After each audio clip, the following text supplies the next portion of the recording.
Assalamu alaikum, I'm Aisha and you're watching Samar News.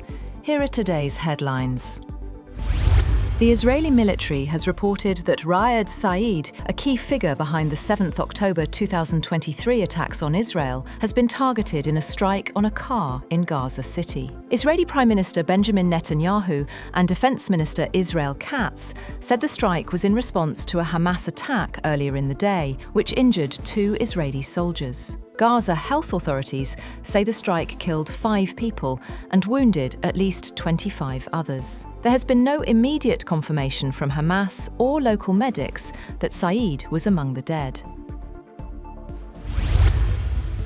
Israel has issued an evacuation warning for the village of Yanu in southern Lebanon ahead of a planned military strike. An Israeli military spokesperson said the target is infrastructure linked to the Hezbollah militant group. This would mark the second such strike in recent days, following attacks on what Israel described as Hezbollah sites earlier this week. At least 4 US service members have been injured following an unidentified attackers firing on a joint patrol in the central Syrian town of Palmyra. A US official said that some of the injured American personnel are in critical condition. Syrian state news agency reported that 2 Syrian service members were also wounded in the attack. According to the same source, the assailant was killed. No further details have been released so far.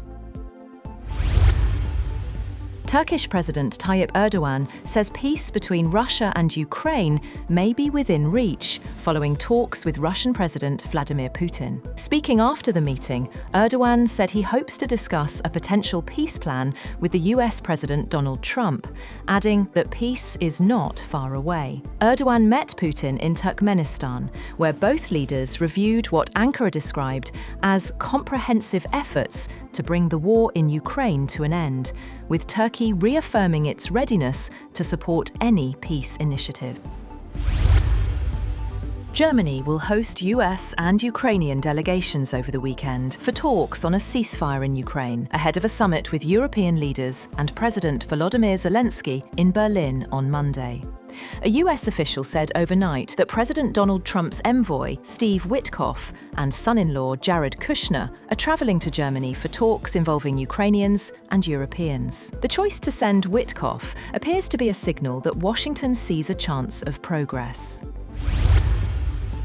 Iranian authorities have detained 18 crew members of a foreign tanker seized in the Gulf of Oman that they say was carrying 6 million litres of smuggled fuel. Iranian media reported that those detained under the ongoing investigation include the captain of the tanker, and the crew were from India, Sri Lanka and Bangladesh. The authorities said the tanker committed multiple violations, including ignoring stop orders, attempting to flee, and lacking navigation and cargo documentation. Lionel Messi's tour of India has kicked off chaotically as fans threw objects, ripped up seats, and invaded the pitch at Kolkata's Salt Lake Stadium after the Argentine soccer great made only a brief appearance at a ticketed event. Satadru Dutta, the event's chief organiser, has been detained by police. Messi was scheduled for a 45-minute visit to the stadium, but his appearance lasted just 20 minutes. Tickets for the event were priced from around $38.65, but one fan said he had paid $130. Fans in the Salt Lake Stadium threw ripped-up seats and other objects onto the field, while several people climbed a fence around the field and hurled objects.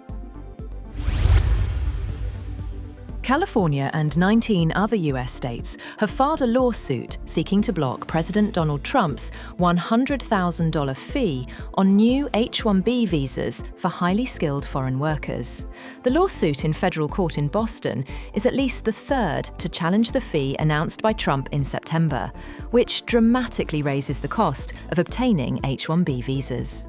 Currently, employers typically pay between $2,000 and $5,000 in fees. California Attorney General Rob Bonta's office said in a release that Trump lacks the power to impose the fee and that it violates federal law.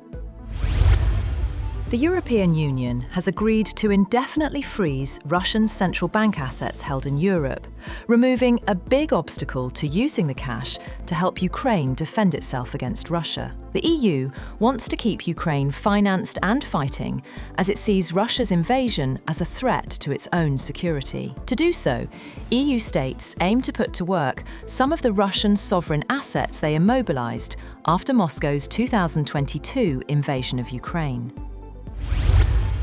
Meanwhile, Thailand's leader has vowed to keep fighting on the disputed border with Cambodia, as fighter jets struck targets hours after US President Donald Trump said he had brokered a ceasefire. Prime Minister Anutin Charnvirakul posted on Facebook that the Southeast Asian nation would continue to perform military actions until we feel no more harm and threats to our land and people. Cambodian Premier Hun Manet said Cambodia continues to seek a peaceful resolution of disputes in line with the October agreement. Democrats on a congressional oversight panel have released new photos from Jeffrey Epstein's estate, including several showing now President Donald Trump. Lawmakers say they are reviewing tens of thousands of images as part of an ongoing probe. The photos include Trump with Epstein, as well as those of former President Bill Clinton, former Trump aide Steve Bannon, Bill Gates, and former Treasury Secretary Larry Summers, though the women's faces are redacted. Trump has denied any knowledge of Epstein's crimes, and the White House has not commented. That's all for now. For more updates, visit www.samar.tv. Thank you for watching Samar News.